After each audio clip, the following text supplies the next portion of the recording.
Bonjour à tous les amis, j'espère que vous allez bien.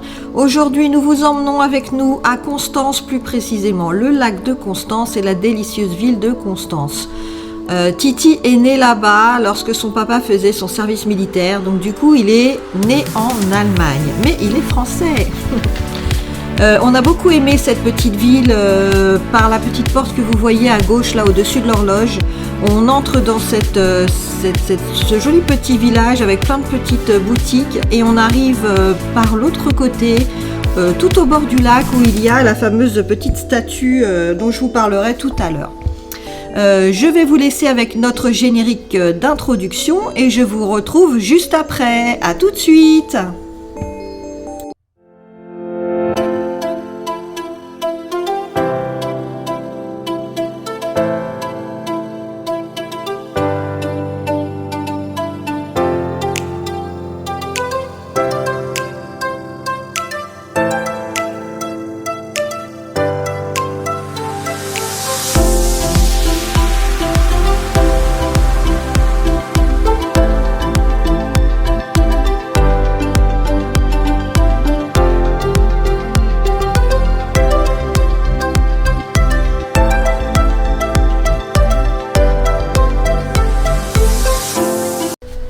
Eh bien me revoilà.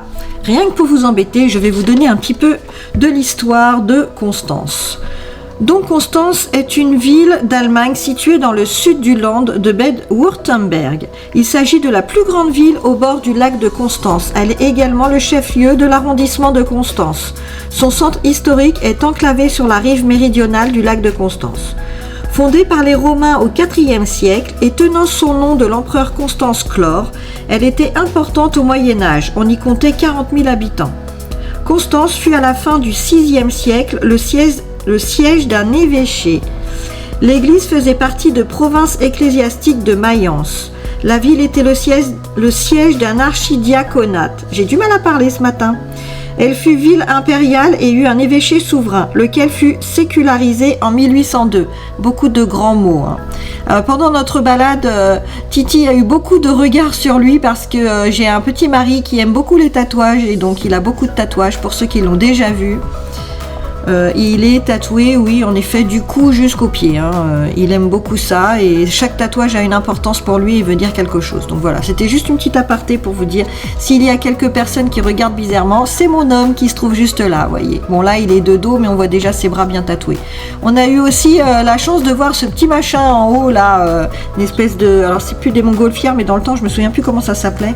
J'ai su le dire au moment où on discutait avec Titi et là, je m'en souviens plus. Mais ça reviendra. Donc je reprends. Où est-ce que j'en étais? Ah oui, voilà. La ville était le siège d'un archidiaconat. Elle fut ville impériale et eut un évêché souverain, lequel fut sécularisé en 1802. Durant la Seconde Guerre mondiale, la ville subit peu de dégâts car imbriquée avec Kreuzlingen. Sa voisine suisse, comme les habitants de cette dernière n'avaient aucun couvre-feu à respecter et illuminaient leur ville la nuit, les habitants de Constance prirent l'habitude de copier leurs usages. En ne respectant pas les ordres des autorités du Reich. Et ils ont eu raison. Ce qui sauva la ville, les bombardiers américains ne voulant pas prendre le risque de bombarder par inadvertance un pays neutre. Car tout le monde sait que la Suisse est un pays neutre. Avant l'arrivée des forces françaises, un dernier détachement de la Wehrmacht se rendit aux Suisses qui les internèrent immédiatement. En août 1945, conformément au traité de Yalta et aux accords de Potsdam, Constance relève de la zone française d'occupation, ZFO. Elle est le chef-lieu de la délégation de district relevant du pays de Bade. Le gouvernement militaire est confié à Marcel de Gliam-Fouché, compagnon de la Libération, placé sous les ordres du général Koenig. La fameuse statue que je vous parlais tout à l'heure, c'est la statue Imperia. Imperia, la statue à l'entrée du port à Constance réalisée par Peter Lenk, commémore le concile de Constance qu'il y a eu lieu entre 14 et 18. 1414-1418, pardon, parce que sinon vous allez croire que c'est pendant la guerre. Imperia montre une femme tenant deux petits hommes assis sur ses mains. Les deux hommes représentent le pape Martin V et l'empereur Sigismond. Martin V a été élu pendant le concile tandis que Sigismond représente la puissance séculaire. Tous les deux nus, excepté les symboles de leur puissance, la femme représente une courtisane italienne née en 1485 à Ferrare. Imperia a été la maîtresse tant du pape que de l'empereur et passait pour la femme la plus influente de son temps. Voilà, alors après avoir fait cette superbe visite à Constance où j'ai mangé un délicieux petit bretzel dont vous verrez les images tout à l'heure, nous sommes partis visiter un petit peu plus loin un autre petit morceau du lac de Constance où il y avait un joli petit terrain, une belle balade dans les bois à faire. Et je vous raconterai tout à l'heure ce qui nous est arrivé. C'était assez drôle.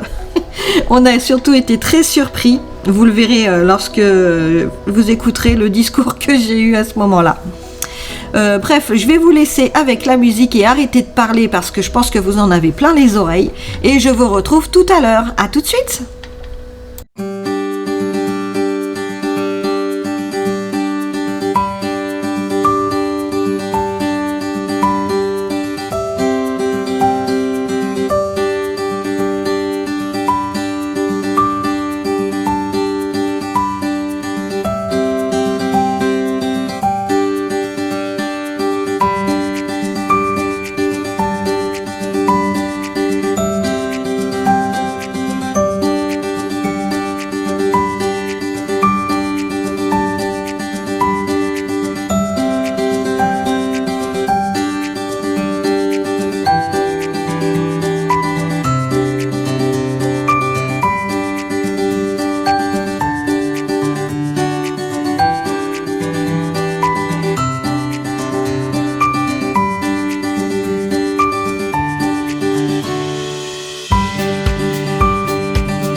Voilà, je vous reprends parce que vous allez pouvoir découvrir la petite aventure qui nous est arrivée.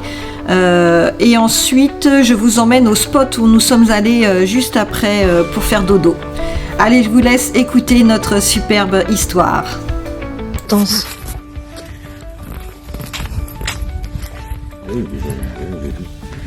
Ah, ils vont peut-être pas se baigner en fait, ils se font bronzer. On n'a peut-être pas le droit de se baigner en fait. Je m'étais dit j'irais peut-être faire un tour dans le lac de Constance, mais...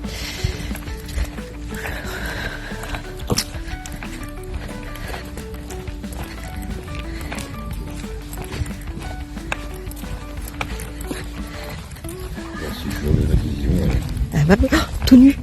Ah, c'est un truc naturiste, merde. Et voilà, j'en rigole encore, rien que du souvenir. Donc nous sommes repartis évidemment dans l'autre sens et après discrètement je suis allée faire un petit Google Trad sur la pancarte qu'il y avait à côté et fait et dit c'est un endroit où vous pouvez vous baigner habillé et tout nu. C'est autorisé et on vous demande de respecter justement le fait qu'il y ait certaines personnes qui soient tout nues. Donc vous pensez bien que Titi a bien sûr refusé que j'aille me baigner là. Donc nous sommes repartis et nous sommes allés directement à notre super spot. Et voilà, le petit spot du soir. On est quand même plutôt bien. Bon, on a malheureusement un espèce de truc frigorifique là, qui est pas loin de nous. Mais... oh, ça sent les pommes. Ah oui, en effet, il y a plein de pommes là. Oh, ça sent, je vous dis pas. On dirait de la compote. Du coup, je viens de regarder sur la carte et nous sommes à Holstein. Je sais pas si je le prononce bien. Mais c'est là que nous avons atterri pour la nuit. Et on est à 400 km de la République tchèque, de Plzeň surtout, parce que c'est là où on va, à Plzeň. Je ne sais pas si ça se dit comme ça. Mais c'est notre itinéraire pour demain matin. Voilà. Bye bye. Et voilà les amis, notre superbe aventure à Constance s'arrête ici. J'espère que la vidéo vous a plu et nos petites anecdotes aussi. Vous pouvez liker, commenter, partager ou même vous abonner si vous ne l'avez pas déjà fait. Et en attendant, nous on vous dit à très vite avec une nouvelle aventure. Bye bye.